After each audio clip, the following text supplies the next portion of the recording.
Hey guys, कैसे हैं आप सब। I hope you are doing well. I am Chandeep, welcome to CSC circle. तो हम लोग पढ़ रहे थे आर्ट एंड कल्चर, ठीक है। तो आर्ट एंड कल्चर में हम लोगों ने मंदिर स्थापत्य कला में स्टार्ट किया था, ठीक है। और ये मंदिर स्थापत्य कला में हमने जो हमारी ये क्या क्या मतलब इसके प्रोविज़न थे, कैसे कैसे इनका विकास हुआ मंदिरों का, ठीक है। इनकी कैसी पृष्ठभूमि पड़ी, इसके क्या क्या कारण थे, जैसे कि आधुनिक मतलब राजनीतिक, सामाजिक, आर्थिक और शैक्षिक, ठीक है।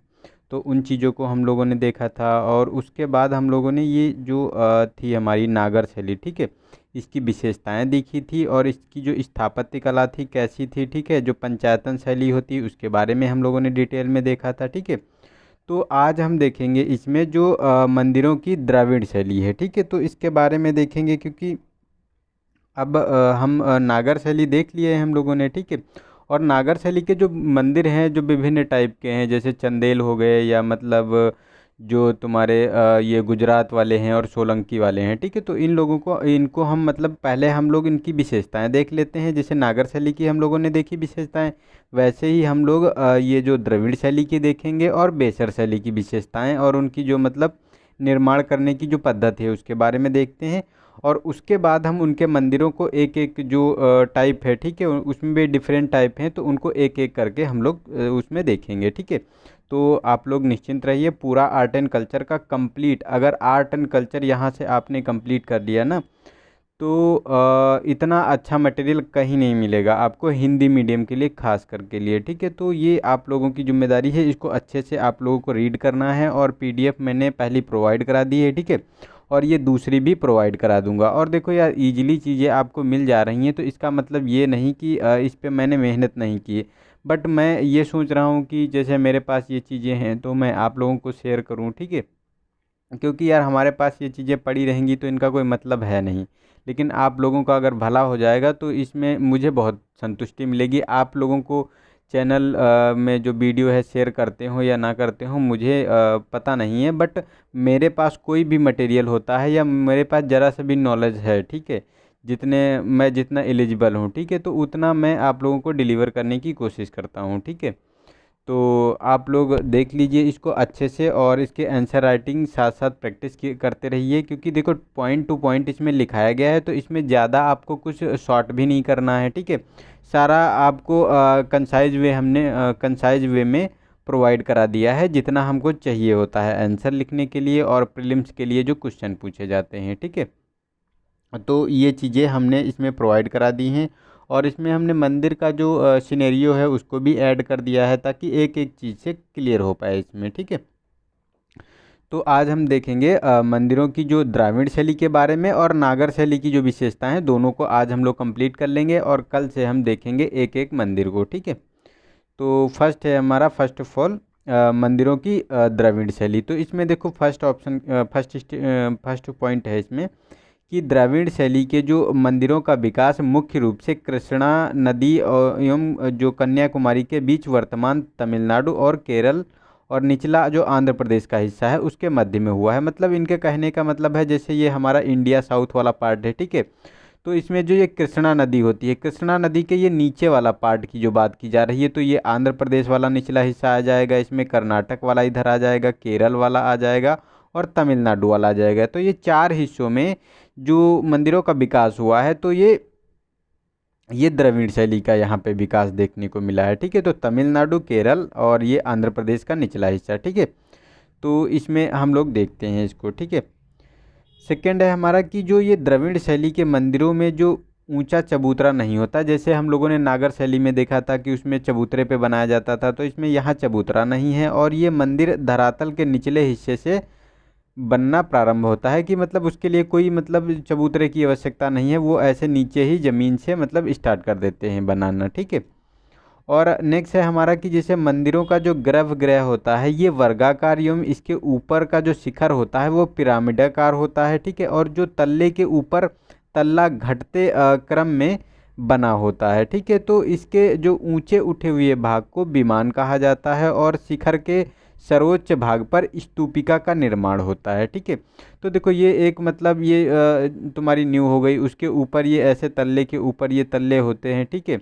और इसी को ये मतलब बोल देते हैं। और उसके बाद एक जो तुम्हारा ये शिखर हो जाता है, इसी को ये शिखर कह देते हैं। ठीक है, तो इस प्रकार ये होगा और इसके ऊपर ये स्तूपिका होगी और ये मतलब विमान हो गया, विमान के ऊपर स्तूपिका देखने को मिलेगी। तो ये अभी हम लोग इसका डिटेल में देखेंगे। जैसे हम लोगों ने नागर शैली का देखा तो यहाँ पे ऐड करने का जगह नहीं थी। ठीक है, तो उसका नीचे मैंने मैप पूरा ऐड कर रखा है और मंदिर को भी ऐड कर रखा है ताकि आप लोगों को क्लियर हो पाए। ठीक है, तो इसमें मतलब तल्ले के ऊपर तल्ले जोड़ा जाता है और इसका गर्भगृह देखो वर्गाकार होता है। वहाँ के कैसा होता था, याद करो जरा सा, जो नागर शैली में था तो वहाँ पे क्या था कि आपका जो गर्भगृह था वर्गाकार और आयताकार दोनों प्रकार का वहाँ पे मिलता है। ठीक है, और शिखर वहाँ कैसा था, तो शिखर वो रेखीय आकार मतलब शिखर थोड़ा सा रेखीय आकार का था। और यहाँ पे क्या देखने को मिलता है, यहाँ पिरामिड आकार है।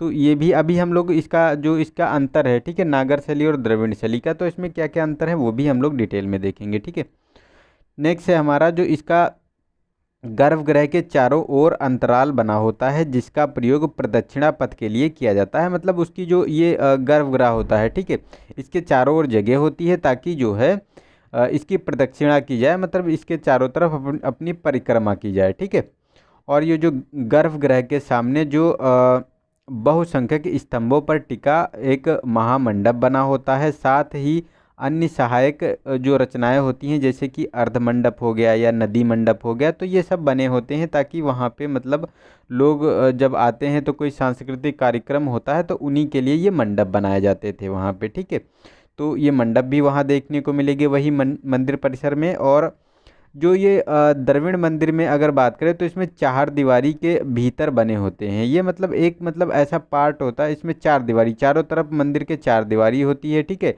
उसके अंदर मंदिर ये बना होता है जैसे यहाँ पे। ठीक है, तो ये चार दीवारी होती है इसके चारों ओर। और ये जो प्रांगण होता है, ये चार दीवारी का जो प्रांगण हो गया, ठीक है, प्रांगण के भीतर सहायक मंदिर यानी देवी देवताओं और राजा रानियों के भी बने होते हैं। तो जैसे ये पूरा हमारा ये मंदिर का प्रांगण हो गया, जैसे इतना बड़ा है। ठीक है, तो एक तो मेन मंदिर होगा जो हमारा होगा, लेकिन और जो छोटे छोटे मंदिर हो गए तो ये देखने को मिलेंगे, जैसे राजा रानी के हो गए, देवी देवताओं के हो गए, तो ये सब मंदिर वहाँ देखने को मिल जाते हैं इस प्रकार। ठीक है, नेक्स्ट है हमारा कि जैसे जो द्रविड़ मंदिरों का प्रवेश द्वार होता है काफ़ी भव्य और विशाल होता है जिसे गोपुरम कहा जाता है। तो देखो ये गोपुरम वाली जो शैली है ये हमारे साउथ में मतलब नॉर्थ में नहीं देखने को मिलती है, जो नागर शैली में है उसमें ऐसा कुछ नहीं है। लेकिन वहाँ क्या होता है, जैसे ये चार दीवारी है, ठीक है, और ये चार दीवारी हो गई, यहाँ पर ये जो मेन मंदिर बना हुआ है लेकिन इसके चारों तरफ ये गेट होते हैं। ठीक है, ये गेट होते हैं, ये बहुत विशाल आकृति के बनाए जाते हैं, ये गेट होते हैं और इसी को गोपुरम कहा जाता है। ठीक है,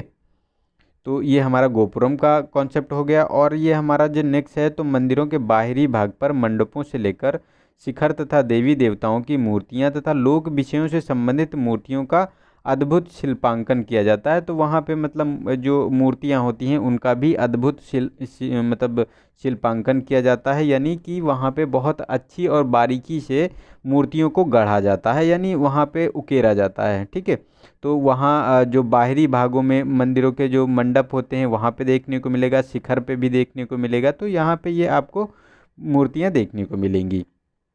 तो ये देखो ये पूरा मंदिर का प्रांगण है, थोड़ा सा मैं जूम करता हूँ इसको। ठीक है, ये देखो ऐसा मतलब प्रांगण होता है। तो ये देखो चार दीवारी आप लोगों को दिख रही होगी, ये पूरी चार दीवारी होती है। ठीक है, और ये गोपुरम होता है, देखो इतनी विशाल आकृति वाला, इसे गोपुरम कहते हैं। और ये देखो ये मेन मंदिर बना हुआ है। ठीक है, ये मेन मंदिर है, तो ये वाला ये पार्ट होता है। ठीक है, इसके ऊपर ये देखो ये जो विमान आकृति का बना होता है, फिर ये अमलक होता है। ठीक है, तो ये मतलब अमलक नहीं, सॉरी, जो स्तूपिका होती है तो इसको स्तूपिका बोलते हैं। और ये तुम्हारा पिरामिड होता है और ये उसका बेस होता है। ठीक है, तो इस प्रकार ये मंदिर बनाए जाते हैं यहाँ पे। और देखो छोटे छोटे जो मंदिर बने होते हैं, तो देखो ये एक तो मेन हो गया, फिर यहाँ पे एक बना हुआ है, एक यहाँ पे ये मंदिर बना हुआ है, एक यहाँ पे बना हुआ है। तो ये छोटे छोटे आपको मंदिर वहाँ प्रांगण में देखने को मिल जाते हैं। ठीक है, तो ये बृहदेश्वर मंदिर की ये चित्र हमने इसको लिया है ताकि हमारा क्लियर होने पाए, तो इसीलिए मैंने इसको लिया था ताकि आपका पूरा क्लियर हो जाए इसको। ठीक है, कि कैसा मतलब उसका प्रांगण होता है। ठीक है, नेक्स्ट है इसमें जो कुछ मंदिर जो इसमें और होते हैं, जो कुछ मंदिर होते हैं जैसे कि यही मतलब जो बृहदेश्वर मंदिर की ये मैंने जो बृहदेश्वर मंदिर ये था, ये जो आपको देखने को मिला ये बृहदेश्वर मंदिर है। इसका पूरा ये ऐसा सिनेरियो होता है जैसे हमने दिखाया है इसमें, ठीक है। और इसी प्रकार ये जो मीनाक्षी मंदिर है होते हैं उसके भीतर भी इसी तरह होते हैं, और इसमें बरामदे में देवी देवताओं और अन्य विषयों के चित्र प्राप्त होते हैं, ठीक है। तो जो उसका मंदिर का भीतरी भाग होता है, ठीक है, बरामदा वाला पार्ट होता है, जैसे ये आगे जो बना हुआ दिखाई दे रहा है, जो मंडप है और बरामदा वाला पार्ट है, तो यहाँ पे आपको मूर्तियाँ दिखाई पड़ेंगी वहाँ पे, ठीक है। तो उसको आप लोग उसमें देख लेना तो अच्छे से आपको समझ में आ जाएगा। आप इमेज डाउनलोड करेंगे ना तो उसमें अच्छे से उसमें दिया है। तो इसमें मतलब जब इसमें ऐड किया है मैंने तो थोड़ा जूम आउट हो गया है, ये हमें लग रहा है, तो थोड़ा सा मतलब ब्लर ब्लर दिख रहा है, ठीक है। तो उसको देख लेना। और देखो ये अगर मंदिर की बात करें तो देखो ये देखो सिनेरियो पूरा बनाया गया है। तो इसके अंदर हाँ एक पॉइंट हमारा छूट गया कि इसके अंदर एक तालाब भी होता है, ठीक है। तो ये भी होता है, और ये नंदी की मूर्ति ज़्यादा पर आपको शिव नंदी की मूर्ति यहाँ पे देखने को मिलेगी। ये सहायक मंदिर होते हैं यहाँ पे, ठीक है। देखो ये देखो सहायक मंदिर होते हैं यहाँ पे। ये गोपुरम होता है जो उसके मंदिर का द्वार होता है। और देखो ये स्तूपिका होगी जो गोल आकृति की होती है, इसे स्तूपिका बोलते हैं। ये इसके ऊपर ये विमान होता है, और ये पिरामिडी आकार का शिखर होता है। तल्ले के ऊपर तल्ले जो उसमें दिया हुआ था, ठीक है, कि तल्ले के ऊपर तल्ले रखा जाता है, तो ये विमान होता है। और ये देखो यहाँ पे गर्भगृह देखने को मिलेगा, ठीक है। तो ये मतलब वर्गाकार गर्भगृह होता है। और ये देखो महामंडप होता है यहाँ पे, ठीक है। और फिर अर्धमंडप होता है और नदी मंडप होता है। तो इस प्रकार ये आपको देखने को मिलेगा पूरा जो साउथ इंडिया में ये इसी प्रकार इसी शैली का प्रयोग होता है। लेकिन उसमें कुछ जो मतलब जो मंदिरों का जो निर्माण होता है तो ये मेन चीज़ें आपको उसमें देखने को मिलेंगी। लेकिन कुछ मंदिर जो होते हैं उसमें थोड़ा सा डिफरेंस होता है, तो उसको हम आगे देखेंगे। जो द्रविड़ जो शैली के विभिन्न मंदिर देखेंगे, ठीक है, विविध प्रकार के मंदिर, तो उसमें हम लोग इसको डिटेल में देखेंगे, ठीक है। तो उसके लिए भी आप लोग निश्चिंत रहिए, मैं पूरा उसमें प्रोवाइड कराऊंगा आपका। नेक्स्ट है ये नागर मंदिर एवं द्रविड़ मंदिरों में अंतर क्या क्या होते हैं इसमें, ठीक है। तो इसमें नागर मंदिर की बात करें और द्रविड़ मंदिर शैली की बात करें तो इसमें अगर हम अंतर की बात करें तो देखो ये जो नागर मंदिर होते हैं इनका जो रेखी शिखर होता है, ठीक है। लेकिन इनका जो जो द्रविड़ मंदिर होते हैं इसका पिरामिडी शिखर होता है। सेकेंड है कि शिखरों के सर्वोच्च भाग पर अम्लक और जो कलश जैसी संरचना होती है, लेकिन यहाँ पे सर्वोच्च भाग पर स्तूपिका बनी होती है जो हम लोगों ने गोल आकृति की देखी। यहाँ पे पहले अम्लक होता है इस तरह से बना हुआ, फिर इसके ऊपर कलश बना होता है, ठीक है। तो इस प्रकार है। यहाँ पिरामिड के ऊपर ये बना होता है, ये पिरामिड होता है, पिरामिड के ऊपर बना होता है ये स्तूपिका, ठीक है। और थर्ड है कि सामान्यतः ऊंचा चबूतरा पर बना होता है, यानी जगती इसमें होती है, ठीक है। लेकिन ये जो द्रविड़ शैली में है इसमें चबूतरा की कोई आवश्यकता नहीं होती, ये धरातल से ही बनाए जाते हैं इस प्रकार से, ठीक है। तो ये एक अंतर हो गया हमारा। और चार दीवारी तथा प्रांगण के भीतर जो तालाब निर्माण की आवश्यकता नहीं होती है। यहाँ पे देखो तालाब निर्माण के जो मंदिर का प्रांगण होता है वहाँ ये तालाब नहीं देखने को मिलेगा, लेकिन यहाँ जो द्रविड़ शैली में है, ठीक है, यहाँ बीच में आपको तालाब देखने को मिलता है इसी मंदिर के जो चार दीवारी के प्रांगण में, ठीक है। और जो ये भव्य प्रवेश द्वार सामान्यतः नहीं बने होते हैं, तो ये हमारे नागर शैली में ऐसा कुछ नहीं होता है, लेकिन यहाँ पे भव्य द्वार बने होते हैं, प्रवेश द्वार जिसे गोपुरम कहते हैं, ठीक है। तो ये हमारा एक अंतर हो गया। और एक अंतर की बात करें तो वास्तुशास्त्र की भाषा में अगर बात करें तो इन्हें प्रसाद कहा जाता है, लेकिन इन्हें वास्तुशास्त्र में विमान कहा जाता है, ठीक है। तो ये जो साउथ के मंदिर होते हैं उसे वास्तुशास्त्र में विमान कहा जाता है, और जो नागर शैली के मंदिर होते हैं उत्तर भारत के तो इन्हें सामान्यतः प्रसाद कहा जाता है। तो ये भी एक अंतर है, तो इनको अंतर याद रखना, क्योंकि स्टेटमेंट में पूछ लेते हैं कि जो प्रीलिम्स में भी आ जाता है, और डिफरेंशिएट करने के लिए जो मेंस का होता है तो उसमें भी आ जाता है। तो उसके जो मेंस के क्वेश्चन है उसके बारे में भी हम लोग देखेंगे। पहले पूरे मंदिर पढ़ लेते हैं, उसके बाद हम क्वेश्चन पे आएंगे और उसके बारे में बात करेंगे, ठीक है। नेक्स्ट है हमारा जो बेसर शैली के मंदिर होते हैं इनकी क्या विशेषताएं होती हैं, तो विशेषताओं के बारे में हम लोग इसमें पढ़ेंगे, ठीक है। तो बेसर शैली का जो मंदिर का निर्माण होता है इसमें मुख्यतः ये जो विंध्य और कृष्णा घाटी के बीच वर्तमान में जो महाराष्ट्र और कर्नाटक वाला पार्ट है, ठीक है, उसमें मैंने गलती से बोल दिया कर्नाटक का, तो कर्नाटक वाला जो पार्ट है, ठीक है, जो द्रविड़ शैली में उसमें कर्नाटक का नहीं, उसमें देखो केरल आंध्र प्रदेश का निचला हिस्सा और तमिलनाडु में ऐसे मंदिर मिलते हैं जो द्रविड़ शैली के हैं। लेकिन जो बेसर शैली के मंदिर हैं ये आपको जो कृष्णा विंध्य और कृष्णा नदी के बीच मिलेंगे। जैसे ये हमारा भारत का पार्ट है, ठीक है, साउथ का, तो ये हमारी यहाँ से विंध्य हो गई, ये विंध्य नदी हो गई, और ये कृष्णा वाला तो इसके बीच मिलेंगे। तो यहाँ पे जो ये कर्नाटक में मिलेंगे, तो कर्नाटक में ये बेसर शैली के यहाँ पे मिलेंगे, महाराष्ट्र और कर्नाटक में, ठीक है। तो वो हमसे थोड़ी सी गलती हो गई, वो फ्लो में निकल जाता है कभी, ठीक है, तो मैंने इसको बता दिया यहाँ पे, ठीक है। तो बेसर शैली के जो मंदिर होते हैं इनका विकास मुख्यतः आपको देखने को मिलेगा 7वीं से 13वीं सदी के बीच में हुआ है, और ये पश्चिमी चालुक्य, राष्ट्रकूट तथा होयसल शासकों के द्वारा इनका निर्माण करवाया गया है, ठीक है। तो ये बीच वाले पार्ट में, ये जो नर्मदा और कृष्णा घाटी के बीच वाला जो क्षेत्र था, यहाँ पे चालुक्य जो आपको वेगी के चालुक्य और वो राष्ट्रकूट, होयसल, ये राजवंश वहाँ पे देखने को मिले थे। तो इन्हीं के द्वारा वहाँ पे मंदिरों का विकास करवाया गया है, निर्माण करवाया गया है, ठीक है। और बेसर शैली के जो बेसर शैली मौलिक शैली नहीं है, बल्कि यह एक नागर एवं द्रविड़ शैली का मिश्रण है। क्योंकि देखो नॉर्थ में जो होता था नागर शैली, और साउथ में क्या है तुम्हारी द्रविड़ शैली। और ये कहाँ, इनका निर्माण कहाँ है, बीच में हुआ, ये संक्रमण क्षेत्र है बीच का, ठीक है। तो देखो संक्रमण क्षेत्र है तो कुछ विशेषताएं इसकी आ गई और कुछ विशेषताएं इसकी आ गई, तो दोनों का इसमें मिक्सअप देखने को मिलता है। इसीलिए ये जो बेसर शैली है इसकी ये कोई मतलब मुख्य शैली नहीं है, ये दोनों का मिक्सअप देखने को मिलता है यहाँ पे। जो द्रविड़ और नागर शैली का यहाँ मतलब दोनों को मिलाकर बनाए गए मंदिर हैं, ठीक है।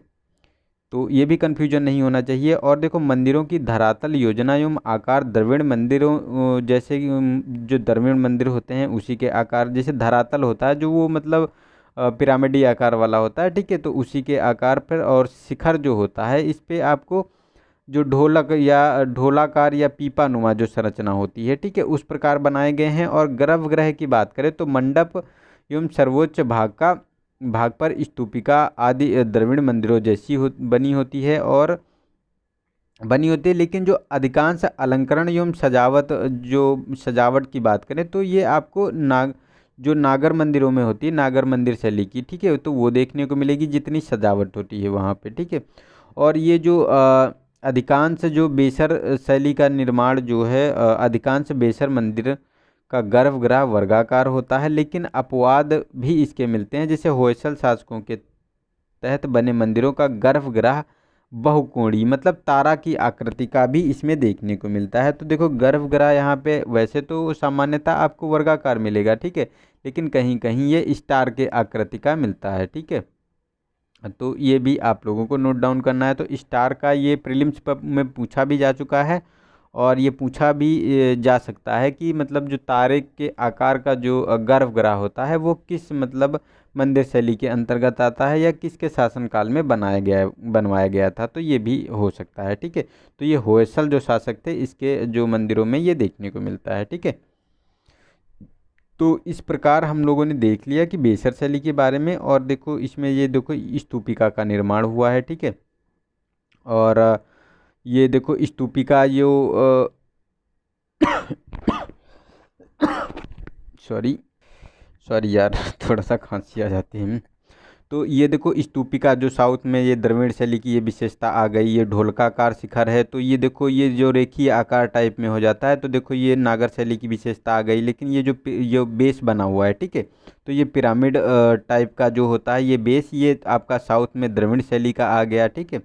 और ये देखो वर्गाकार ये साउथ का ही है द्रविड़ शैली का। और ये तुम्हारी ये होयसल के जो गर्भगृह होते थे वो स्टार आकृति के होते थे, मंडप भी इसमें होते हैं, अर्ध मंडप भी होते हैं। तो इसी प्रकार ये बनाए जाते हैं, ठीक है। तो इनका विकास देखो ये चालुक्य राष्ट्रकूट और होयसल शासन के साथ हुआ है। और देखो ये कृष्णा और नर्मदा नदी के बीच में इनका विकास हुआ है, ठीक है। तो मैप में भी इसको दर्शा दिया गया है ताकि आप लोगों को समझने में दिक्कत ना हो, ठीक है। तो इस प्रकार ये हमारे नागर शैली की विशेषताएं तो कोई मेन है नहीं, क्योंकि वही है, क्योंकि दोनों का मिला के बनाया गया है ना, मिक्सअप करके बनाया गया है। तो उसी में ये थोड़ा सा है, आप लोग देख लो इसको। और मैंने जो मेन मेन बातें हैं सारी बता दी हैं, इतना ही लिखना होगा, ठीक है। अगर इतना लिख देते हैं ना तो आपका जो आंसर बहुत अच्छा हो जाएगा, ठीक है इसमें। ये है हमारा जो चेन्ना स्वामी का मंदिर है, ठीक है। तो ये चेन्ना स्वामी का मंदिर जो कर्नाटक में है, ठीक है, उसी के बारे में। तो इस प्रकार देखो ये स्तूपिका इस ऊपर होती है, ठीक है, और ये देखो बेस इनका इस प्रकार का होता है, ठीक है। तो ऐसे ये मंदिर वहाँ पे देखने को मिलते हैं, ठीक है, जो बेसर शैली के हैं। तो इस प्रकार देख सकते हो कितना, मतलब देखो कितना सुंदर लग रहा है ना, बहुत मनमोहक। आप लोग ज़रूर घूमने जाइए। और अगर आप लोग कोई जो साउथ के हैं जो लोग देख रहे हों, वैसे तो हिंदी किसी को बहुत कम लोगों को आती है, और किसी को आती हो तो इसके बारे में ज़रूर मुझे बताइए कि मतलब वहाँ मतलब सच में ऐसा ही मंदिर दिख रहा है। देखने में तो यार बहुत अच्छा लग रहा है, यहाँ तो घूमने जाने का मन कर रहा है, ठीक है। फ़िलहाल टाइम मिलेगा तो ज़रूर जाएंगे, ठीक है। और आप लोग भी जाइए, तो देखो ये मंदिर वंदिर घूम आइए, ज़रूर है घूमना, क्योंकि जो पुरानी विरासत है उसको देखना तो ज़रूरी ही है यार, क्यों। देखेंगे तो उससे पता और चलेगा। और देखो अगर पढ़ाई के वक्त अगर आप पॉसिबल है आप जा सकते हैं तो ज़रूर जाइए, क्योंकि आप अगर जहाँ किसी प्लेस पे घूम कर आ जाते हैं ना, तो उस प्लेस की फिर कोई भी वहाँ से कोई क्वेश्चन बने या कुछ भी हो तो वो आप टैकल करके ले जाते हैं, उसमें आपको कोई प्रॉब्लम नहीं होती है, ठीक है। तो इस प्रकार ऐसे जगहों पे घूमते भी रहिए यार, ठीक है। तो आज इतना ही था ना, हाँ आज इतना ही है। और कल पढ़ेंगे हम लोग जो हमारा बेसर शैली के विभिन्न मंदिर पढ़ेंगे, द्रविड़ शैली के मंदिर पढ़ेंगे, और नागर शैली के पढ़ेंगे जो विभिन्न टाइप के हैं, जैसे खजुराहो हो गया, ठीक है। तो इसी प्रकार के सब पढ़ेंगे, उसमें जितना भी हो पाएगा, ठीक है, उतना सारा का सारा पढ़ लेंगे। अगर एक वीडियो में नहीं आएगा तो दो वीडियो बना लेंगे, कोई दिक्कत वाली बात तो है नहीं। हम लोग तो आराम से अभी स्टार्ट ही किए हैं। ये शायद 5वां लेक्चर है ना, हाँ शायद शायद 5वां लेक्चर है। तो ठीक है, आज के लिए इतना ही रखते हैं, मिलते हैं नेक्स्ट वीडियो में। तब तक के लिए आप लोग खुश रहिए, मुस्कुराते रहिए। और अब तो लॉकडाउन भी खुल गया है, ठीक है, तो थोड़ा बहुत इन्जॉय कीजिए, बहुत ज़्यादा बाहर निकल कर इन्जॉय मत कीजिए, ठीक है, क्योंकि अभी कोरोना का प्रकोप कम हुआ है, बल्कि गया नहीं है, ठीक है। और वैक्सीन वैक्सीन ज़रूर लगवा लीजिए आप लोग जो भी है, ठीक है। तो मिलते हैं नेक्स्ट वीडियो में, तब तक के लिए नमस्कार, जय हिंद, जय भारत।